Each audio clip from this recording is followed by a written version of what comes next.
Hi, you're joining us on a very big moment. This is a huge moment for this car. This is the Geely EX2. So have you ever heard of the term China speed? Right, this is all going to make sense for this car.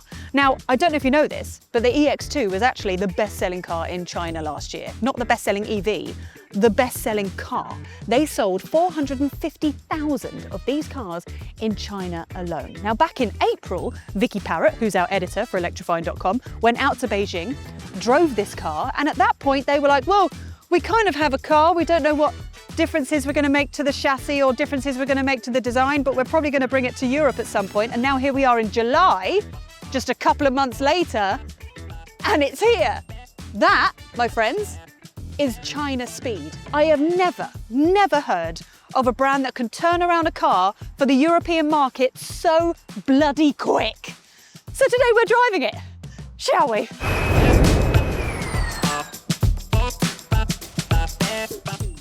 Right, let's have a quick walk around in what I personally think is one of the most adorable cars I think I've ever seen, in my humble opinion. Right, this is what Vicky said when I was talking to her about this car before we filmed with this today. She was like, I think it's a bit meh. And then I saw it in person and I went, stop it. Look at it. It's utterly adorable. I can picture in my head little old ladies taking it to the garden centre, go and get a little bit of Victoria sponge and a cup of tea, and they'll take this. That's exactly what they're going to do. It also comes in some very quirky colours. I mean, you've got this lovely green, and it also comes in a very cute pale pink. Stop. Shut your face. Right, come around the front. Because from the front here, you can see it's got a nice sort of smiling face along the front, which I think looks very, very cute. And I like the design of the headlights. And then as we head round the side, the wheels are even cuter. Look! These are little 16-inch wheels. These wheels, these succulent Chinese wheels, 16 inches. That's it. And then at the side, it's tiny. It's very cute. I mean, what would you put this up against? The Renault 5? Maybe. I mean, in terms of pricing, if you go for the smaller battery version of this, that'll be starting at around £21,000. And then if you go for the bigger battery version, which is the one that we've got here, that will be from £23,500 to £25,500. So yes, that would put it up against the Renault 5. That would put it up against the quirky cars like the Fiat Grande Panda, for example. So does China have the chops to actually go up against those big French and Stellantis brands? I think maybe it does. Here's where genuinely within electrifying we all have very different opinions, because Vicky wasn't so sure about this car, but actually the more I look at it and the more I drive it, the more I am genuinely charmed by it. And I never thought I would say that about a Geely, but here we are. Look at it. I know it's a little bit rubbish, but look, this is... My nan would love this car. I mean, she's dead now, but like she would have absolutely loved this car. It's very cute. Come with me round to the boot. Right, we have a rear wiper, which we love to see. We also have a very kind of plain looking rear end, but honestly, I don't think that that's necessarily a bad thing. The boot space is fantastic in this car. Do you want to see it? No. Electrified boot lid, which I'm a fan of. Look at that. We've got all of our camera kit in there in such a small car. This is 375 litres of space. And I kid you not, there is a 70-litre frunk. It's ridiculous. I think this is rather adorable and quite fantastic, if I'm honest with you. Don't hate me for loving a Chinese car, but I just think it's very, very cute. I mean, you think of the numbers as well, right? So you've got two batteries to choose from. You've got a 35 kilowatt hour battery and a 47 kilowatt hour battery. Now I did speak to Geely and they said it's most likely it'll only be about 5% of the smaller batteries that they sell. So they didn't actually give me range numbers for that.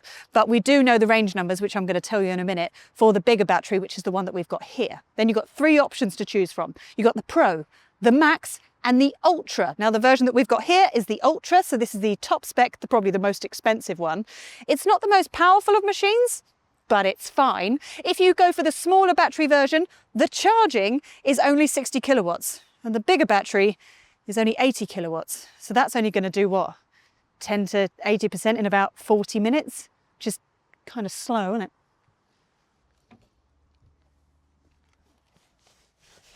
Blimey. This is bigger than I expected. This is really spacious. Oh my God. Look at that. I mean, if that's on par with that seat, so that's set up for my driving position. I'm 5'6.5", 169 centimetres. Bosh. Look at that. Completely flat floor. And apparently it's got another 28 litres of storage underneath the seats. Hang on. Oh yeah, look at that. Yeah. I mean, it's not like storage like a holdy thing, but there's loads of room under there.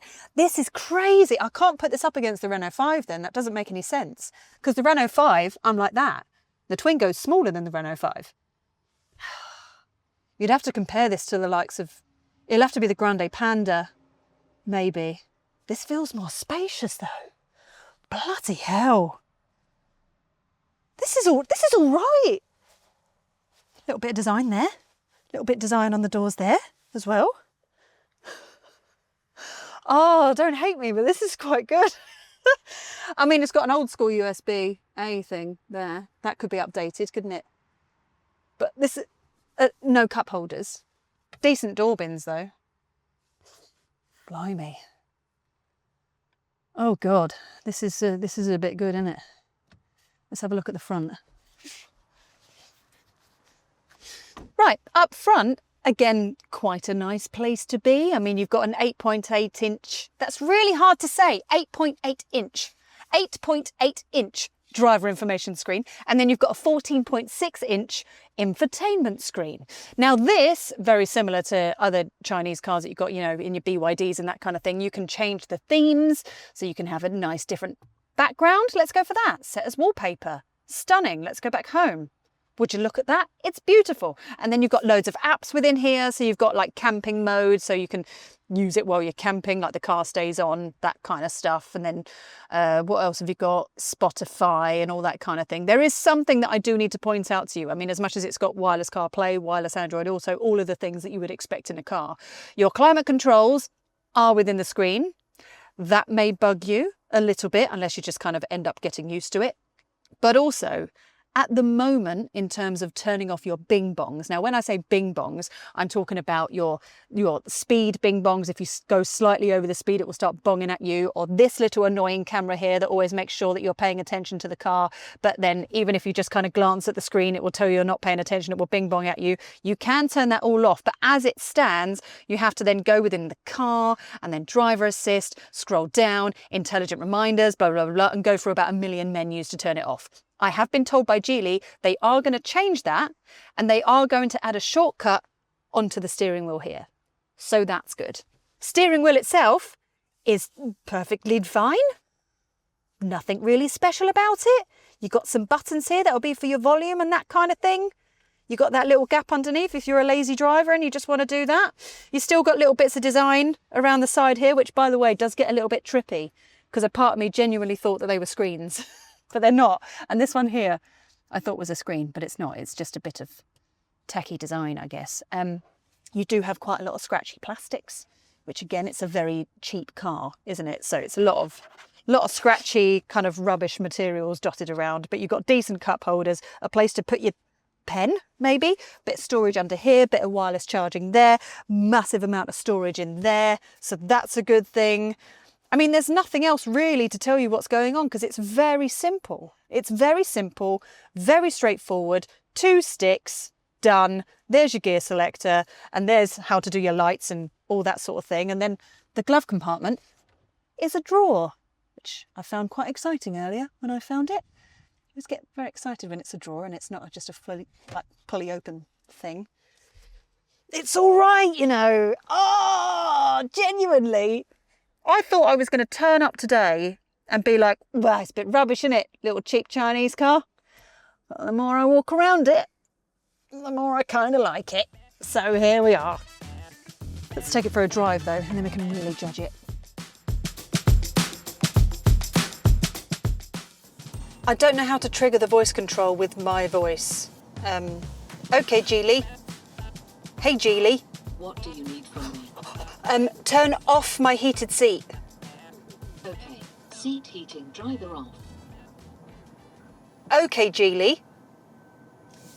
Open my window. Got it. Close my window. Got it. It's Chinese for you. You know it's going to work. That's really bloody good, isn't it? That's a bit bloody good. Okay, so voice control works. That's a positive thing because you're probably going to want to use it more than you won't because everything is within this screen. Now, when it comes to regen braking, there isn't really much. Now, I'm just going to pull out onto this road and then I can tell you what's going on. Hang on.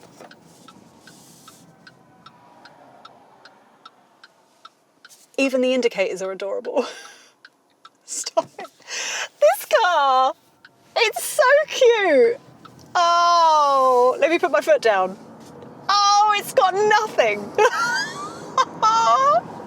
There is no power in this car whatsoever. I mean, it's got, what, 115 horsepower, something like that. So it's 0 to 62 in 11 and a half seconds. If you go for the smaller battery, it's more like 14 seconds. Oh,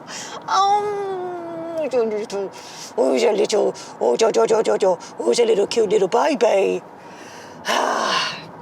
Meanwhile, I was about to tell you about regen braking. Right. So there is no one pedal driving, but your regen braking, you have to turn it on within the screen. So I'm going to tap on the car, then I'm going to go down to vehicle controls. Nope. Driver assist. Nope. Driving. And then I'm going to tap on high. There you go. There's a little bit of feedback there. There's a little bit of feedback as soon as you lift off the accelerator, but it takes a second just to think about it before it decides that it wants to actually do a little bit of braking. But it's fine. Right, let's throw it about a little bit. Okay, this is rear-wheel drive, so on paper, should be reasonably fun. I know there's not much power underneath it, but handling-wise, I like a bit of rear-wheel drive action, so should have a little bit of give to it. It doesn't. It's fine. It's fine. I feel sorry, cameraman, for making you feel sick. But we've got to test this stuff. This is just what we do. It's fine. The steering's a bit meh. Yeah, the steering is not the best. You don't quite feel completely connected to the wheels. But let's be honest, if it is going to be little old ladies that's going to be driving this car, they're going to be pootling around at probably 25 mile an hour and just pootling. And that's it. Now, in terms of range, because I know you're wondering. Now, this bigger battery here, we have 214 miles of range, which is not that much, but, I mean, on paper, when you look at sort of the other competition cars, if you will, like the Grande Panda, that's not far off that. Technically, on paper, the Renault 5 goes a little bit further, but that is a smaller, much lighter car than this. We don't have the numbers for the smaller battery. I did ask, but they didn't give me the numbers. So we're kind of assuming with a 35 kilowatt hour battery, that'll be maybe 160 miles. But we do need to mention to you, this car has an LFP battery.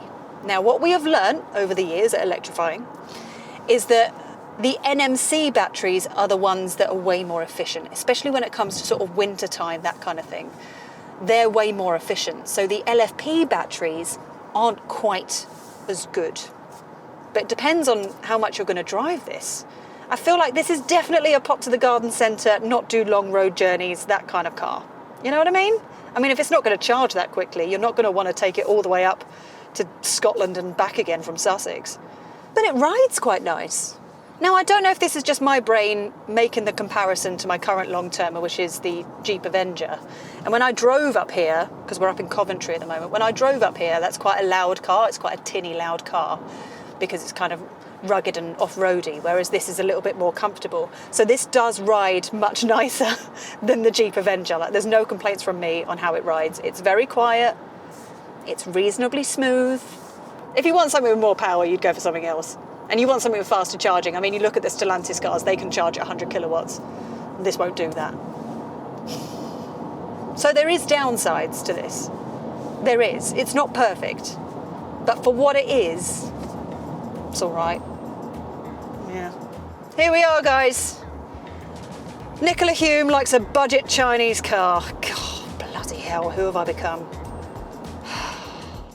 Right, here is another good reason why you might want to go for the EX2. It has got an 8-year, 125,000 mile warranty on the car and on the battery. Now that is impressive. That's even better than what you get with MG, BYD and Renault and, well, just about everyone really. I mean, Peugeot gets close with its 8-year warranty, but you've got to give Geely credit for confidence in its products, right? I mean, sales of the EX2 will start at the end of summer 2026, and while we haven't got the monthly prices confirmed, we are expecting it to be around £200 to £250 a month with a very low deposit.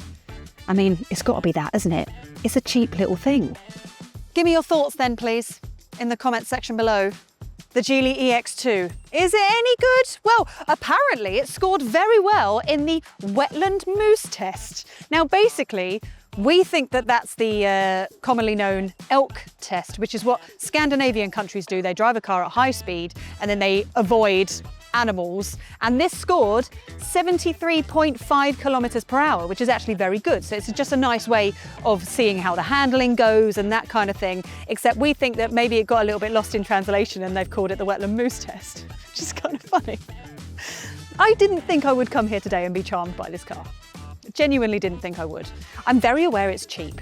I'm very aware it's Chinese, and I'm very aware that the battery tech isn't as good as what you would get in some French cars, in some Stellantis cars as well.